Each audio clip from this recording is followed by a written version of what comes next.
अभी कुछ समय पहले की ही बात है जब सोशल मीडिया पर इन वीडियोस की वजह से काफी बवाल हुआ था, क्योंकि 27 अप्रैल को पंजाब के अमृतसर में एक गे परेड का आयोजन होने जा रहा था। अमृतसर वही जगह है जिसे कि गुरु नगरी भी कहा जाता है, लेकिन अब इस परेड को रद्द कर दिया गया है क्योंकि सिख जत्थेबंदियों ने खुलकर एतराज जताया था। सिख नेता ने गे परेड को बढ़ावा देने वाले एक वीडियो को साझा करते हुए प्रशासन को चेतावनी दी थी। उन्होंने कहा था कि अमृतसर एक पवित्र धरती है और किसी भी कीमत पर यहाँ परेड नहीं होगी। उन्होंने कहा था कि प्रशासन से हमारा पहला अनुरोध है कि 27 अप्रैल को होने वाली इस परेड को रोका जाए। अगर आप इस परेड को नहीं रोकेंगे तो फिर हम खुद रोक देंगे। उन्होंने इस परेड के आयोजकों से कहा था कि अगर आप इस अपील और प्यार से इसे रोक देंगे तो ही अच्छी बात बनेगी। वाहिगुरू जी का खालसा वाहिगुरू जी की फतेह। सिंघा ने वीडियो भेजी है कि 27 अप्रैल ਨੂੰ ਇੱਕ ਅੰਮ੍ਰਿਤਸਰ ਸਾਹਿਬ ਵਿਖੇ ਗੇ ਪਰੇਡ ਹੋ ਰਹੀ ਹੈ।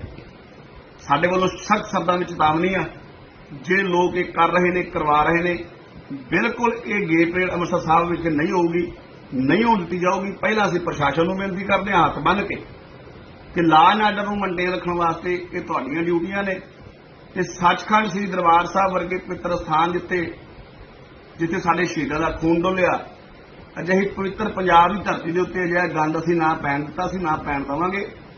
ਸੋ ਪ੍ਰਸ਼ਾਸਨ ਨੂੰ ਪਹਿਲਾਂ ਬੇਨਤੀ ਹੈ ਕਿ ਬਿਨਾਂ ਦੇਰੀ ਕੀਤਿਆਂ 27 ਅਪ੍ਰੈਲ ਨੂੰ ਹੋ ਰਹੇ ਇਸ ਗੇ ਪਰੇਡ ਨੂੰ ਰੋਕਿਆ ਜਾਵੇ।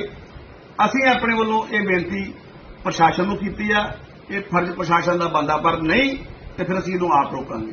ਕਿਸੇ ਵੀ ਕੀਮਤ ਦੇ ਉੱਤੇ ਅਸੀਂ ਇਹ ਗੰਦ ਪੰਜਾਬ ਦੀ ਧਰਤੀ ਤੇ ਖਾਸ ਕਰਕੇ ਸ੍ਰੀ ਅੰਮ੍ਰਿਤਸਰ ਸਾਹਿਬ ਵਰਗੀ ਪਵਿੱਤਰ ਧਰਤੀ ਤੇ ਨਹੀਂ ਪੈਣ ਦੇਵਾਂਗੇ। ਇਸ ਗੇ ਪਰੇਡ ਨੂੰ ਬਿਨਾਂ ਦੇਰ ਕੀਤਿਆਂ ਕੈਂਸਲ ਕੀਤਾ ਜਾਵੇ। ਜਿਹੜੇ ਲੋਕ ਇਹਨੂੰ ਕਰ ਰਹੇ ਨੇ ਤੇ ਕਰਵਾ ਰਹੇ ਨੇ ਉਹਨਾਂ ਨੂੰ ਇਹ ਚੇਤਾਵਨੀ ਹੈ ਕਿ ਬਿਨਾਂ ਦੇਰ ਕੀਤਿਆਂ ਤੁਸੀਂ ਇਹ ਪ੍ਰੋਗਰਾਮ ਕੈਂਸਲ ਕਰ ਦਿਓ।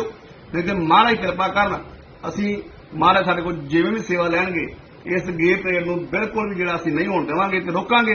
ਜੇਕਰ ਤੁਸੀਂ ਪ੍ਰੇਮ ਪਿਆਰ ਨਾਲ ਰੋਕ ਲਓਗੇ ਤੇ ਬੜੀ ਚੜ੍ਹਦੀ ਕਲਾ ਵਾਲੀ ਗੱਲ ਆ, ਨਹੀਂ ਤੇ ਫਿਰ ਮਹਾਰਾਜ ਕਿਰਪਾ ਕਰਨ ਜਿਵੇਂ ਤੁਹਾਨੂੰ ਠੀਕ ਲੱਗੂਗਾ ਉਦਾਂ ਰੋਕ ਲਾਂਗੇ, ਪਰ ਅਸੀਂ ਇਹ ਗੇ ਪਰੇਡ ਅੰਮ੍ਰਿਤਸਰ ਸਾਹਿਬ ਵਿਖੇ ਨਹੀਂ ਹੋਣ ਦੇਵਾਂਗੇ। ਵਾਹਿਗੁਰੂ ਜੀ ਕਾ ਖਾਲਸਾ, ਵਾਹਿਗुरु जी की फतेह।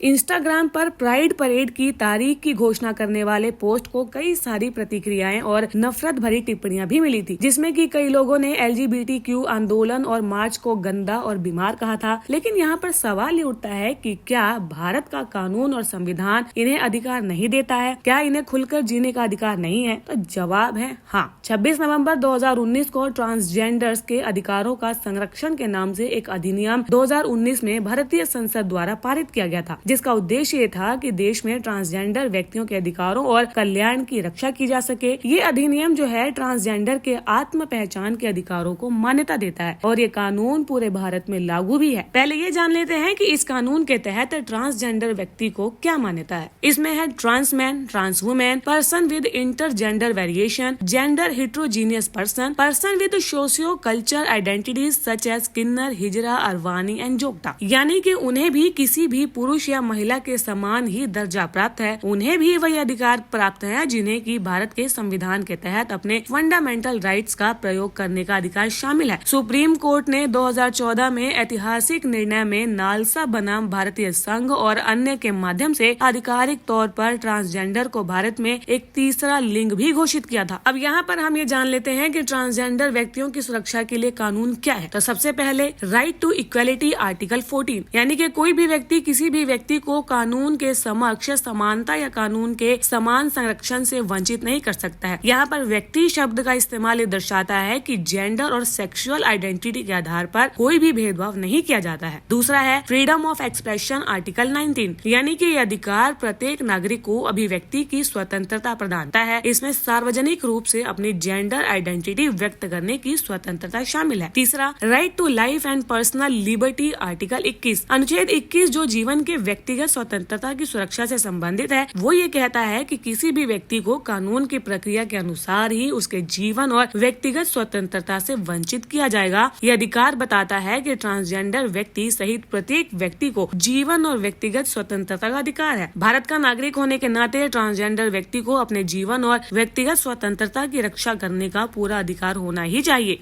चौथा है prohibition of discrimination on various ground, article 15। जाति, धर्म, जाति या लिंग इनमें से किसी के आधार पर किसी भी प्रकार का भेदभाव का ये आर्टिकल निषेध करता है। इसका मतलब यह है कि ट्रांसजेंडर व्यक्तियों के साथ भेदभाव या दुर्व्यवहार उनके मौलिक अधिकार का उल्लंघन करता है। MX आलिया SK बनाम पश्चिम बंगाल राज्य और अन्य के मामले में अदालत ने माना था कि ट्रांसजेंडर व्यक्तियों को यूनिवर्सिटीज में एंट्री लेने का अधिकार है। यह निर्णय महत्वपूर्ण है क्योंकि इसने सुनिश्चित करने में अदालतों की भूमिका को दर्शाया कि सार्वजनिक यूनिवर्सिटी के आवेदन और प्रवेश प्रक्रिया में ट्रांसजेंडर लोगों को शामिल करने के लिए विशेष समायोजन और किए जाते हैं और जहां पर कोई भी मौजूद ना हो। अब ये जो सभी कानून हैं ट्रांसजेंडर व्यक्तियों को किसी भी प्रकार के दुर्व्यवहार जैसे कि शारीरिक, मौखिक, भावनात्मक और मानसिक और आर्थिक दुर्व्यवहार से बचाता है, जिसके लिए कम से कम 6 महीने की कैद की सजा दी जाती है, लेकिन इसे 2 साल तक बढ़ाया भी जा सकता है और जुर्माना भी लगाया जा सकता है।